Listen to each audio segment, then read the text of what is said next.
বাংলাদেশ জাতীয়তাবাদী দল বিএনপির ৪৬তম প্রতিষ্ঠা বার্ষিকী উপলক্ষে মৎস্যজীবী দলের পক্ষ থেকে আলোচনা ও প্রস্তুতি সভার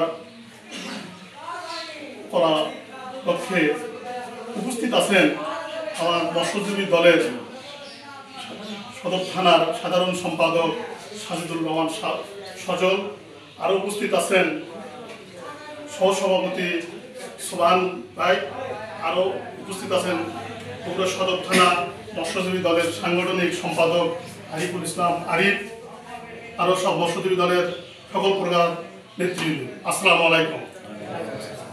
আমাদের এই ৪৬তম প্রতিষ্ঠা বার্ষিকী উপলক্ষে আমাদের জেলা মৎস্যজীবী দলের সভাপতি সাহেব বকুল ভাই আমাদেরকে যে নির্দেশনা দিয়েছে সেই নির্দেশনার উপর আজকে আমরা এই আলোচনা সভার আয়োজন করেছি।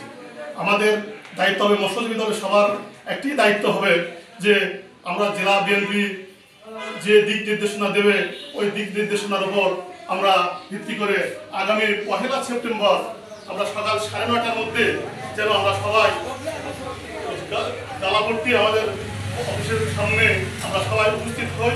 এখন উপস্থিত হয়ে আমরা ওখান থেকে আমরা একটা র্যালি নিয়ে আমরা জেলা বিএনপির কার্যালয়ের দিকে রওনা হব এবং জেলা বিএনপির সাথে আমরা সমন্বয় করে আমাদের এই সবাইকে সাফল্যমণ্ডিত করব। এই বলে আমি আমার এই কথা বলা শেষ করছি। আসসালামু আলাইকুম।